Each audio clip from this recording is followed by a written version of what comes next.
Well, hello and welcome to the special edition of the Llama Commerce Show, broadcasting from Magento's Imagine 2014.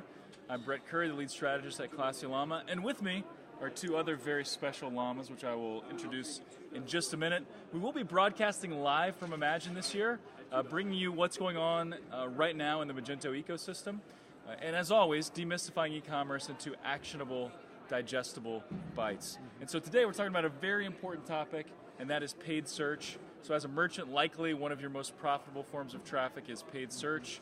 We're going to show you some things that you should be considering to make your paid search work even better.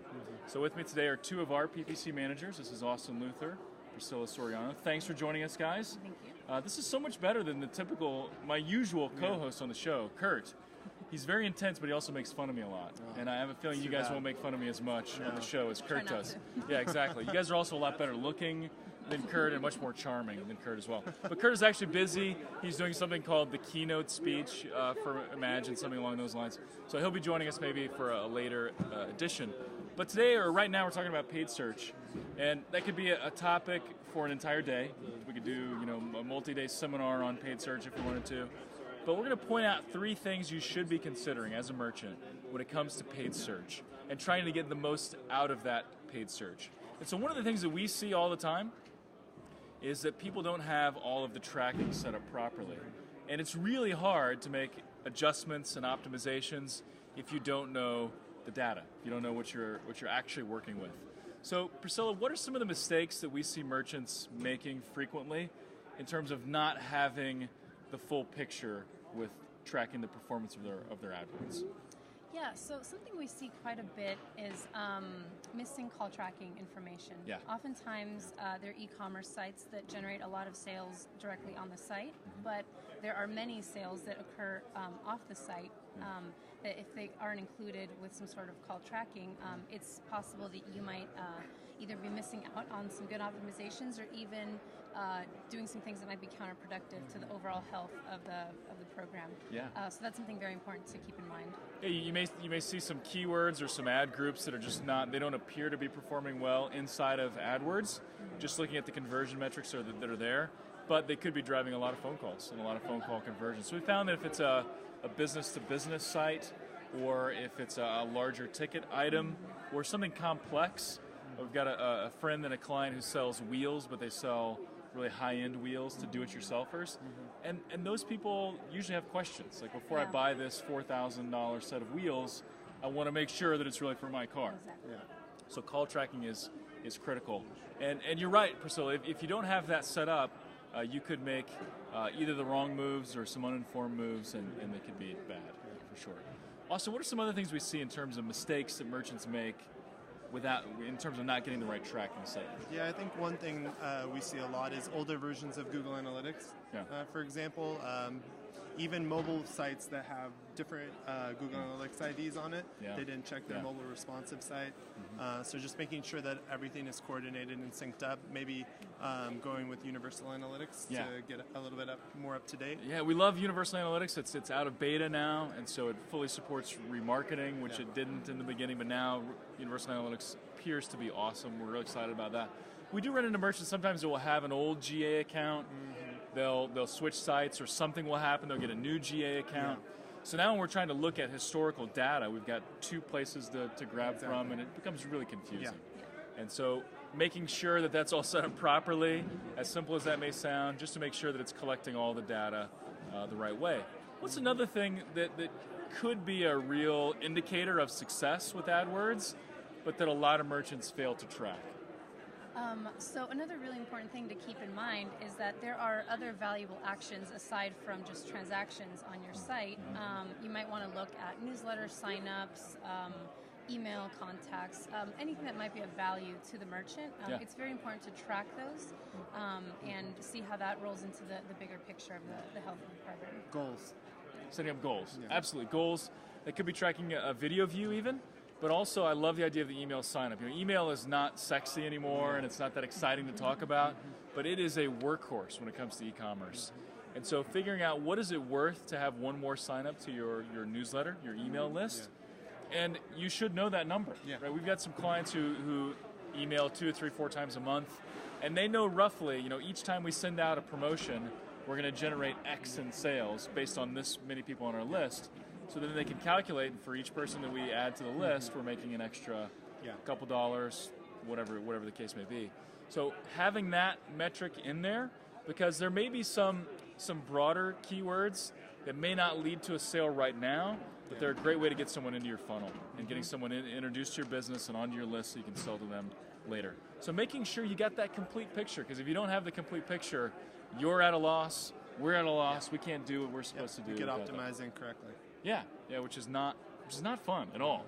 Like to make because we've seen that actually with clients where we make a tweak that we think, aha, this is it, this is what we need to do, and then it doesn't work, and then we realize they say, oh yeah, well, like 60% of our sales come from the phone. Good information to know before, but so making sure you've got a clear picture of the data. Another thing that's really exciting is the transition from product listing ads inside of Google to Google Shopping. And I think it's safe to say that for most merchants, the top 1 or top 2 campaign is usually the product listing ads, usually PLAs. And that's now shifting from the old PLA platform to Google Shopping. Shoppers won't know the difference. It's still going to be, if you type in exercise equipment or running shoes or whatever, the PLAs are still going to show up in the top right or in the top of search. So that's all going to look the same, but the mechanisms in the background are going to change a little bit. So what are some of the advantages of transitioning to Google Shopping from PLAs? What are we seeing that are pluses there? The biggest advantage is obviously being able to control bidding, having more influence over what is getting the traffic in terms of products that are possible with PLAs, but difficult. Yeah, difficult. It was lots of hoops to jump through to do that. Yeah, definitely. And I think also getting the reporting back in terms of the data that's needed, and also fine-tuning the different products into categories and really segmenting it out and making sure that it's the most relevant grouping. A lot easier to group things, and also it is easier to dig in and see what's working. Yeah, exactly. Like through the dimensions tab and looking at what's working, what's not. I love the reporting. So for the most part, super excited about Google Shopping. I think we all are. But Priscilla, we've noticed some things with the transition from PLAs to shopping. We've had, I guess, now 2 or 3 clients come to us, and they either made the transition on their own or another agency made the transition for them, and it didn't work out as well as they thought. They were excited about Google Shopping as well. They made the transition, and they actually saw a decrease. Yeah. What do you think that is? Well, at the end of the day, it is a transition to a brand new campaign without any history.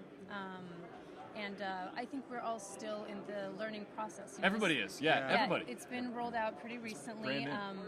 The migration to the shopping campaigns won't be mandatory until end of summer. So there's still quite a bit of time to learn and I think learn from other people and collectively what everybody is gathering. So what would you say to the merchant who's out there and they're all fired up, they've read some articles about Google Shopping, they're thinking, oh yes, more granular control, better reporting. What would you caution them though? What would you say to them right now? I would say it's definitely great to test and to start preparing the strategy for the transition, but be prepared to maybe see some decreases in traffic initially, and if you rely very heavily on the PLA campaign, if that's your primary source of revenue, I would maybe consider holding off a few more months and see if we can...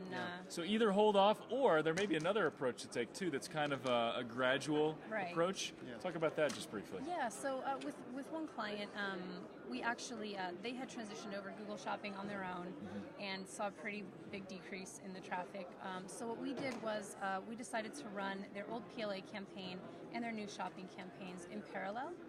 You can actually set a priority as part of the settings, low, medium, or high. So what we're trying to do is to still leave the foundational, old PLA campaign running while we ramp up and refine the new shopping campaign.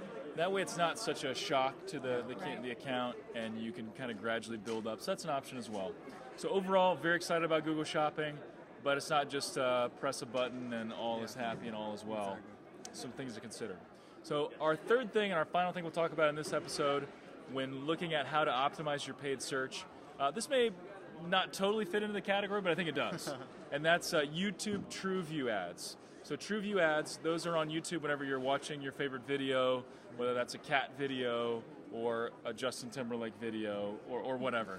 So you're watching that video. Just before that, a commercial pops on, and after 5 seconds, you got the option to skip that. Yeah. If somebody skips that ad, the advertiser does not pay. Yeah. So someone has to watch at least half the video before they're charged. We've talked about it on the show a couple times. We're seeing that working really well in certain cases.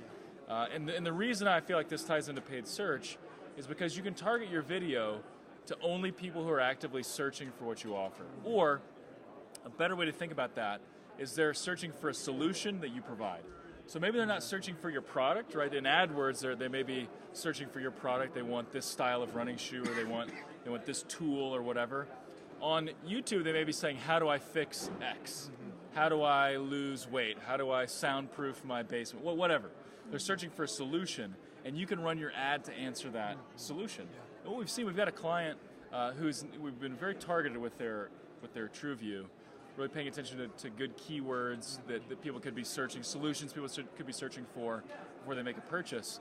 And so we're seeing like 12% of all people that see the ad watch it all the way through, which is crazy.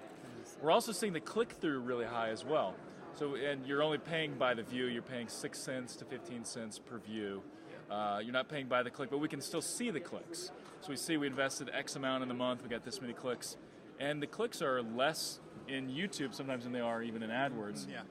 But we're not seeing the conversion data quite like we are inside of AdWords. So again, this one's kind of early as well.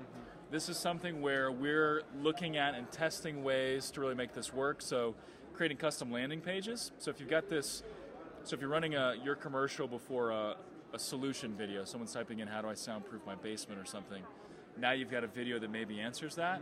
A landing page where you're getting their information, you're just moving them one step further in the process, because if it's early on in the process, they may not be ready to buy right away, right? But they may be researching, and if you get them into your funnel, now you can follow up with them down the road. So lots of things to consider. I have to say, you guys are much more agreeable than Kurt, much more easy to have on the show than Kurt. Usually Kurt and I are fighting and arguing and getting on to each other, and he's making fun of me as well. So really enjoyed having you guys on. Thanks. We'll definitely have you guys on again. Now, one thing I left out of the show, we typically award Mr. Ott to whoever on the show delivers the most value. And so what I think I'm going to do, I did kind of monopolize the time and I talked a lot, but you guys had the true insight. So I'm going to make this a joint trophy. Now, this is a trophy you can't keep, but you can brag about it. Okay. Tell your friends, and your parents are really going to be. Thanks. Yeah, tell your parents that you won a trophy on the Llama Commerce Show. Yeah, it's amazing. You're first? Yeah. That's embarrassing. That is amazing. So thanks for tuning in, guys. Be sure to check us out. We're going to be broadcasting live from Imagine for the entire event. This will be available on our podcast and online as well. So in traditional fashion, we will close the show by saying, stay classy. Stay classy.